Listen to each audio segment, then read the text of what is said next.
I'm sitting here with Coach Can Akkaya, Superbike-Coach. He's got a book he just wrote called Mind Over Machine, The Philosophy of Motorcycle Riding. Awesome book, by the way, Coach. I love it. Thank you so much. It just got published today. So the ebook is out since today. Yeah. And the first one went out to Brazil. How cool is that? Huh? So this is becoming international. Well, it will be, since it's the plan is to also have it translated in German language, and in Turkish. Since I'm half Turk and half German. Yeah, why not? And now here's the thing. I mean, a book like this, I mean, to be honest, doesn't exist at all, right? In this intense book, especially not in Turkey. Yeah. They don't have anything like this. So how did this come about? The entire book? Yes. Oh, long story or short story? I keep it short. Okay, yeah. So it literally starts years ago. You know, when Superbike-Coach got really on track, we started seeing 1,000 students per year. I think it started in 2010 to pick up with all our programs, and then I started writing the first articles, but ideas. You know, I thought I had a lot of experience out of racing, of course, in terms of psychology, right, the mental state of racing, etc. But since we then teaching more street riders, I would say 90% of the time, more street riders than racers, then also these psychology aspects came across more and more, and how related they are to racing. You know? And so I started writing articles about it to help riders off the bike, you know. And so yeah, and there was literally the idea born to make this a book, because it became so much material that it was impossible to teach in classes. I mean, who has the time, and nor the patience to actually get the entire spectrum of psychology riding motorcycles together in a classroom situation. Right. There would be literally no riding involved that day. It would be very interesting, but it would literally cut out on the riding sessions, and that is missing the point in classes.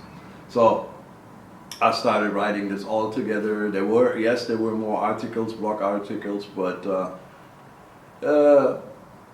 I thought like this needs to be assembled in a book.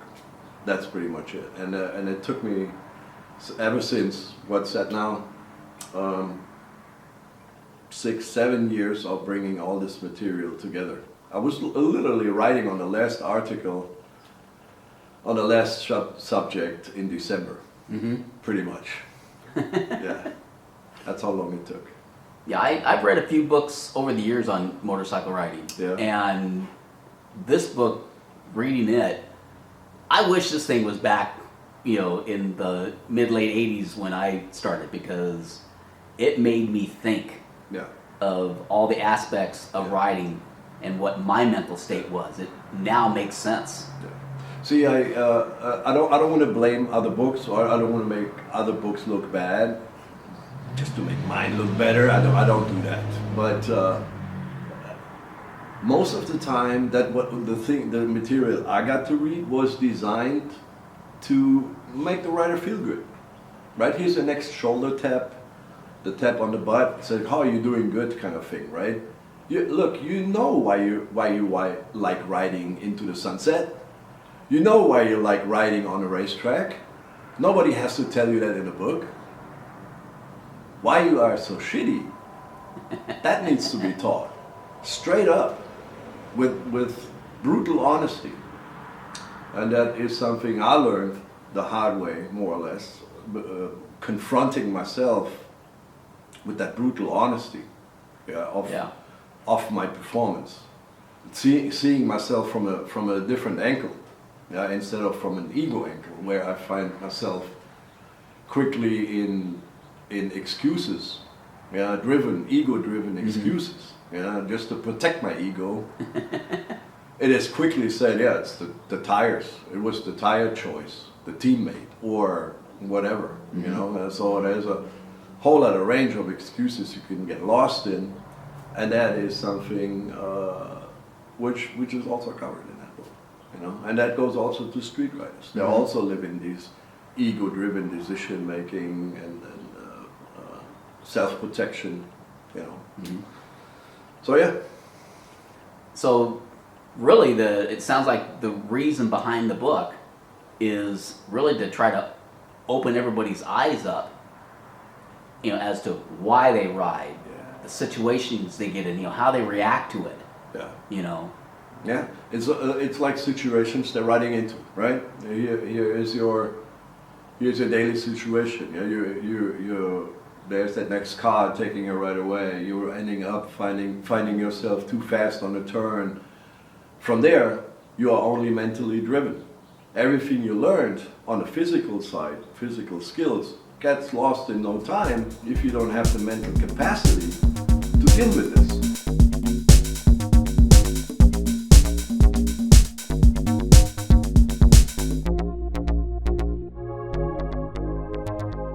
You have a section in there regarding the mama bear. Isn't it great? I tell you, it's awesome. I never really, as part of the saying in the book, you know, it opened my eyes to a lot of things. Yeah. I never really thought too much, but as I read that, it started making sense. Okay. All the way through? Yeah, no, I mean, it's that whole... Because this subject is kind of funny. It kind of shows the depth of psychology in the whole, in the whole, and it's highly controversial, isn't it?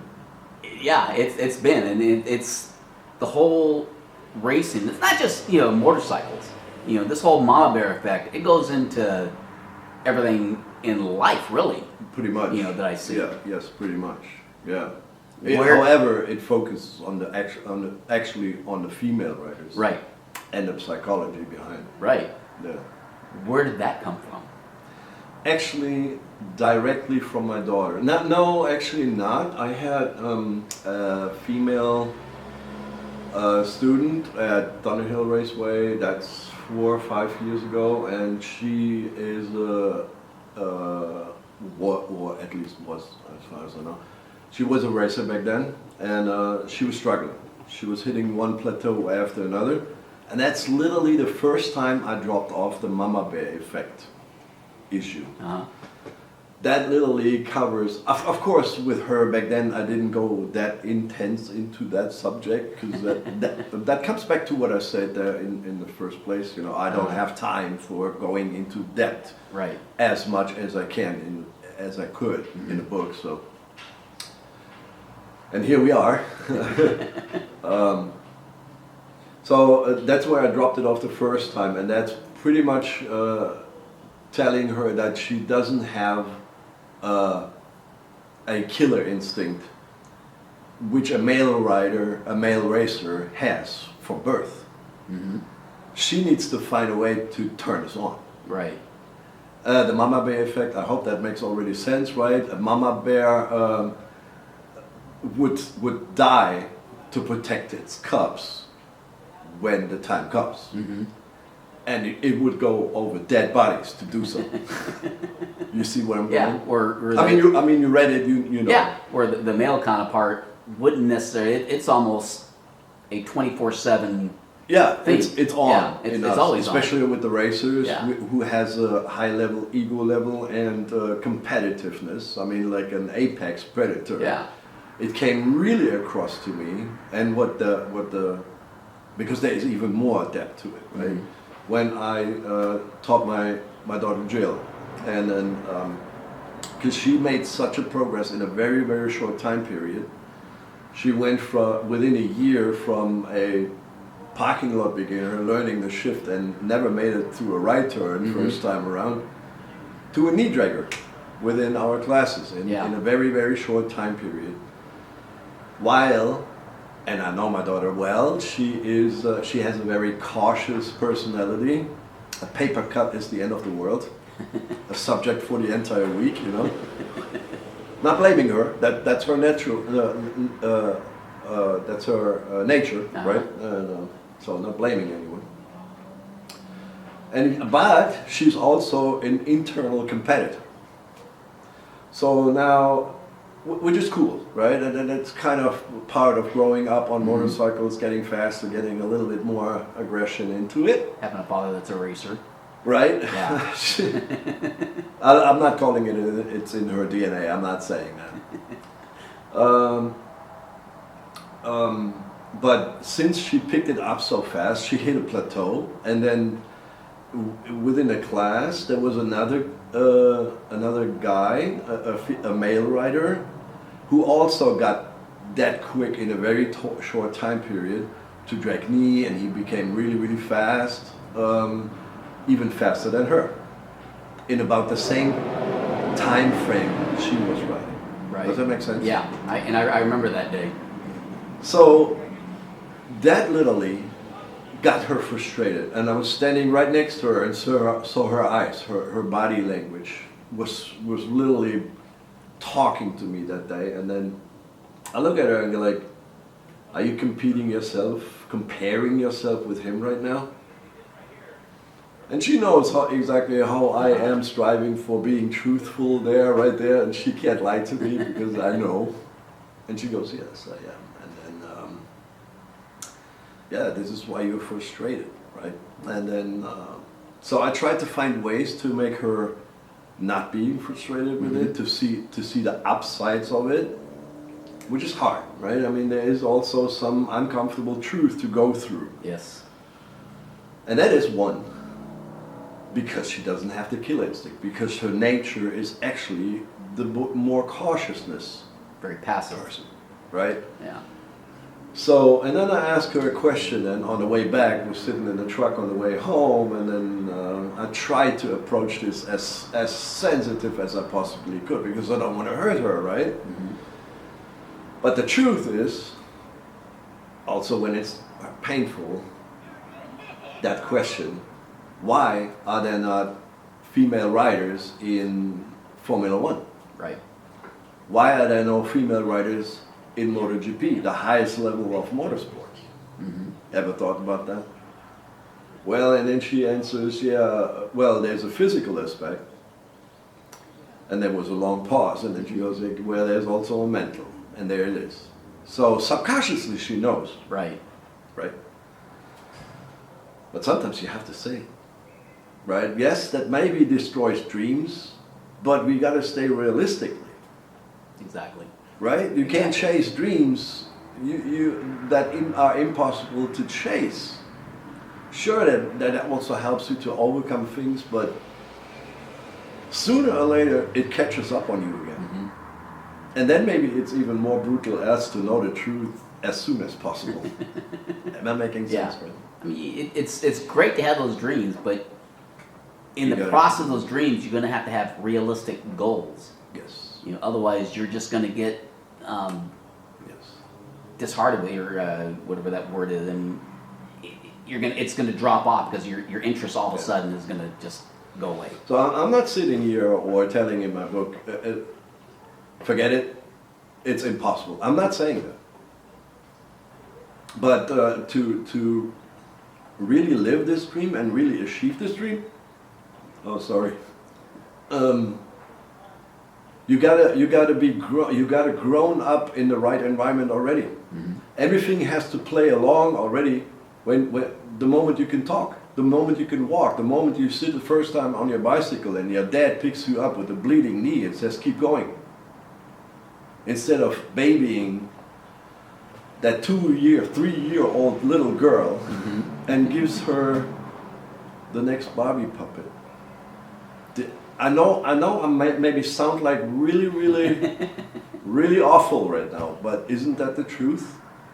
Yeah, I mean, truth hurts sometimes, but that's the only way you're going to get through things. Truth is a sharp knife, but it cuts best.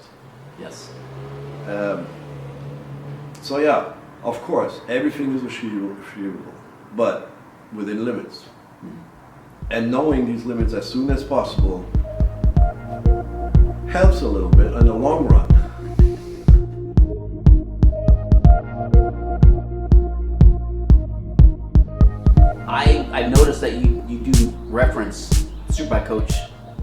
turn classes in there.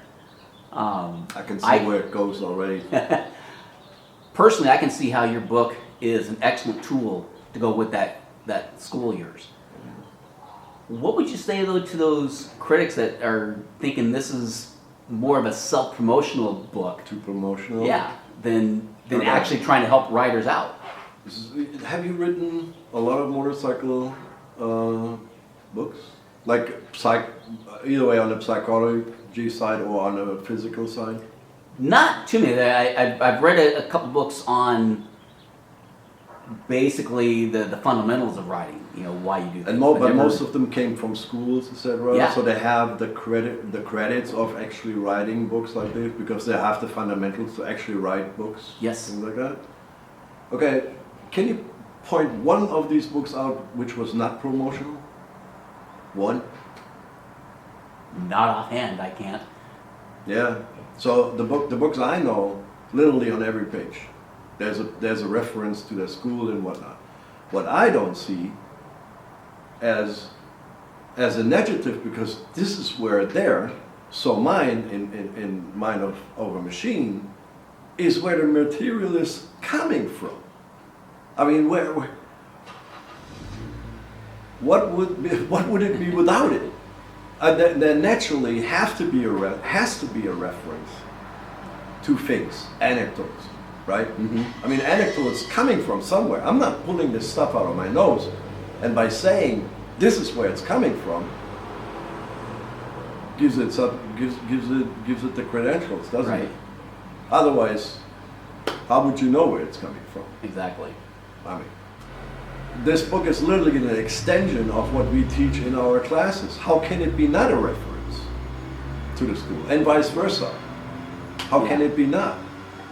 But this book literally delivers the psychology to someone who has not a chance to see us in class. Mm-hmm. Someone on the East Coast, someone in Brazil, yeah, who has to experience this on their own without seeing us in classes. So, hey, and running actually a really, really good program, why can't I not say it? Why am I not allowed to say it? You should be allowed.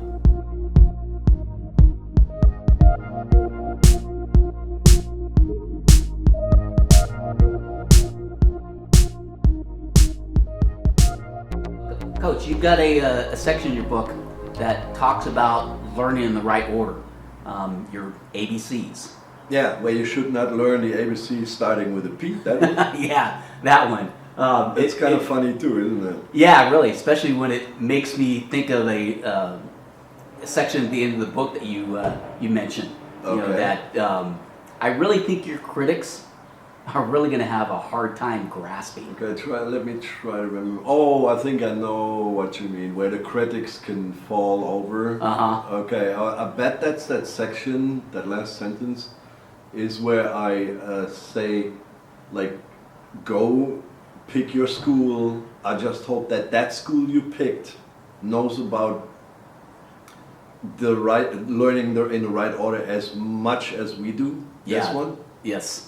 Yeah, I can see that. And that maybe, like, can come across making us look like we are the only one teaching the right order or the right way. That, Yeah. you think of it like this way? Yeah. Yeah, maybe that comes across like that, but think about it logically. I mean, I'm not saying there we are the only one. I'm actually saying go to pick a school. I just hope, I wish you luck that you find the right school who does know about that stuff as well as we do. All I know is that we do know what the right order is. So, but I'm not claiming right now in this sentence that we are the only one, am I? No, you're saying there are other schools out there. But I can see that the critics could fall over that because it's maybe not really an objective judgment there, right there in that moment, right? If you see it from a distance and you're like, Yeah, logically, I mean, I haven't attended any other schools. How would I know they do that in the right way? Right. I just hope that whoever picks a school, I wish you luck. But Right? you know, yeah. Not more, not less. I mean, But you know, I mean, in all honesty, you know, especially if I'm going to run a school, I'm not going to be knocking down any of those schools. I mean, that's not something you want to do. However, I am going to stress that I feel that I do this better than anybody else. You have to do that. well, yeah, you gotta have that mentality. you sure you got to be very confident Yeah, in the exactly. things you teach there. So, but in the end, I do not know if other school does know about that stuff as well as we do. What's wrong with that? There's nothing. What's Nothing wrong. There's nothing wrong with that. So how can you get off from this? Right? How can you get off on this? Let's hope they don't. But you know what? It's going to happen. Yeah. Because here's a very important thing to know, right? I mean, logically, I can't make a movie everyone likes to see. I can't write a book everyone likes to read. Right. That's impossible.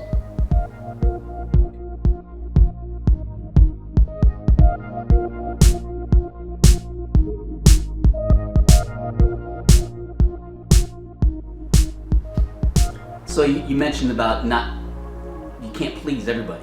That's good. You know, and that is 100% truth. You try to make a book that please everybody, the truth, the honesty of it is just gone away. It gets lost. Yes, and that's what's so refreshing about your book. It's your own way, your own language. Yeah. It's you shoot from the hip, Yes. and that is the only way you know how to do it. Yeah, even And- though it's uncomfortable sometimes. Exactly, But that's why it's Yeah. so refreshingly different. exactly.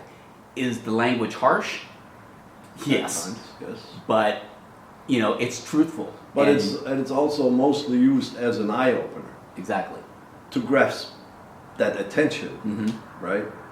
Bring it to the point, and not a clinical manual where you get bored by the first page. You need to it grabs the reader Yes.